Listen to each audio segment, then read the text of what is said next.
everybody? Welcome back to Attitude Fan. I'm here once again, and this time we're going to go with a WWE match. 2013 Money in the Bank for the WWE title. For a chance at the WWE title.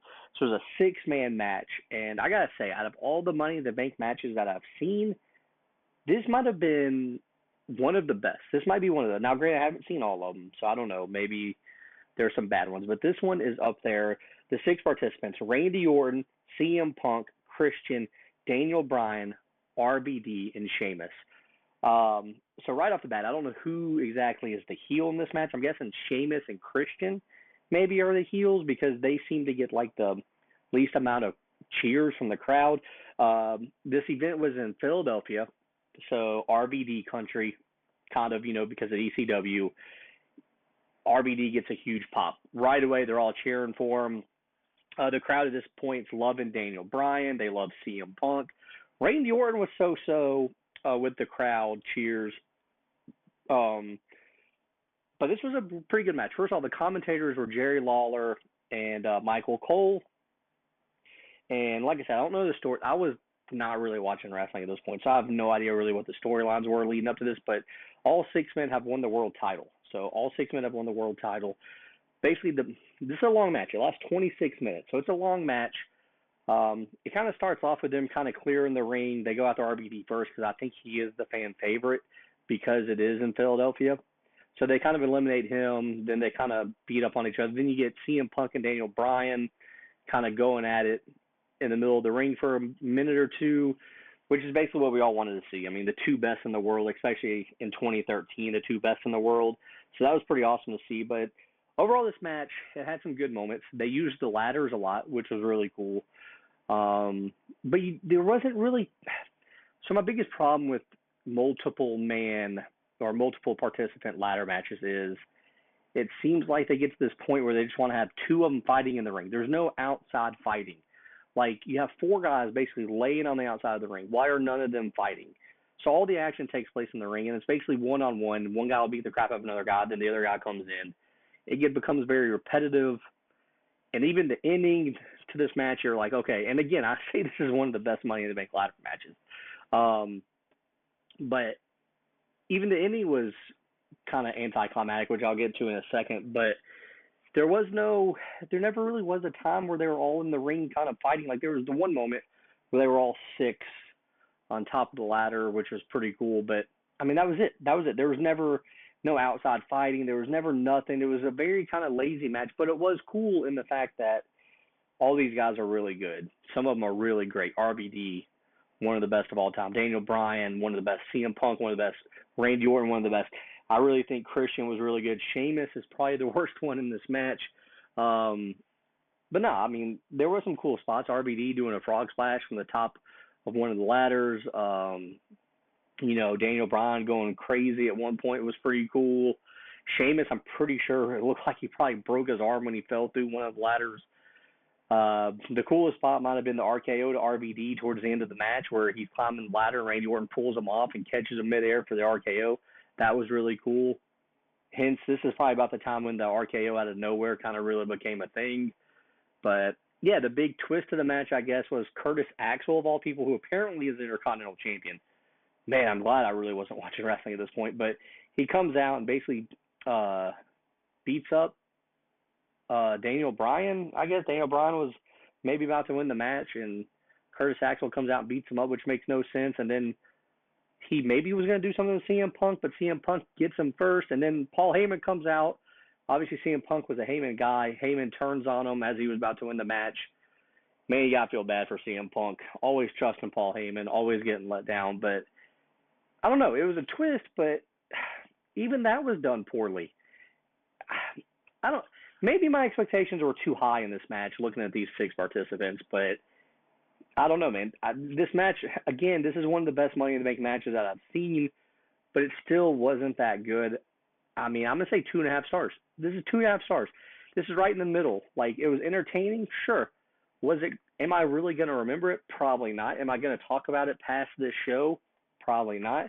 But was it bad? Did I want to turn it off? Was I ready to leave the room? Not at all. So it definitely wasn't bad. 2.5 stars. It's just right in the middle. But again, this is probably at the time when WWE was probably at its um, worst moment since I've been watching wrestling. I feel like this was probably, yeah, definitely the worst moment. I think like there was just nothing was exciting happening. Like look at the rest of the matches on the card. So this is the Money in the Bank pay-per-view. It was in Philadelphia. It was in July. So it's in July, middle of summer. You know, it's kind of leading up to SummerSlam. The matches are on the pre-show. So this is the pre-show. You have the Shield, Roman Reigns and Seth Rollins. Okay, I know that they're not at their super peak, but why are they on your pre-show? They defeat the Usos for the tag team titles. Roman Reigns and Seth Rollins were already the champions, so they retained the title. Match took 14 minutes. I bet you that was a really good match. Why is that on the pre-show? Why is that on the pre-show? That might be the best match on the card. Why is it on the pre-show? Now we get to the regular show. They open up with other Money in the Bank ladder match because you have 2 world titles, which I still hate to this day. So you open it up with a chance for the WCW titles, I call it, but the World Heavyweight title. Damian Sandow wins. Does he win the world title at some point? Does Sandow win the title at some point? The other participants in this, first of all, this match lasted 16 minutes. Okay, so decent amount of time. Damian Sandow wins, though. Insane. He beats Antonio Cesaro. I could not tell you who that is. Cody Rhodes. Okay. Dean Ambrose, Fandango, who was with Summer Rae, and Jack Swagger, who was with Zeb Coulter and Wade Barrett. Pretty bad match. Okay. Then Curtis Axel, who was the Intercontinental Champion, comes out with Paul Heyman, beats The Miz for the Intercontinental title, so he retains the title. Next up, we have a Divas Championship match. AJ Lee, who is the champion, comes out with Big E. She defeats Caitlyn to retain the title. Caitlyn came out with Layla. Okay, sure. Ryback defeats Chris Jericho. Wow, what a match. I do remember their feud. That was actually probably an entertaining match, honestly. The World Heavyweight title is champions Alberto Del Rio. He retains by defeating Dolph Ziggler in a disqualification. Maybe a decent match. I always liked Dolph Ziggler. And then the WWE Championship, John Cena is the champion. He retains by beating Mark Henry. Wow, Mark Henry fighting for the world title. Okay. Overall, this show kind of sucks, actually. But let's talk about the main event again, the match that we are doing the show on. Randy Orton wins, obviously, like I said. Well, I don't even know if I really talk about that. But, yeah, Randy Orton wins. Anticlimactic finish. Anticlimactic. Randy Orton wins it. Kind of a letdown. I think he was like, I feel like he was just the default winner. Like, I think they could have done a better job. First of all, again, the biggest crowd reactions are RBD, CM Punk, and Daniel Bryan. Obviously, you're not going to let CM Punk win because y'all have something going on with Paul Heyman. Okay, so Daniel Bryan or RBD. RBD probably a little past his prime at this point. Maybe could get one last title run, maybe. Daniel Bryan already won the title. You know, maybe he's becoming a little stale.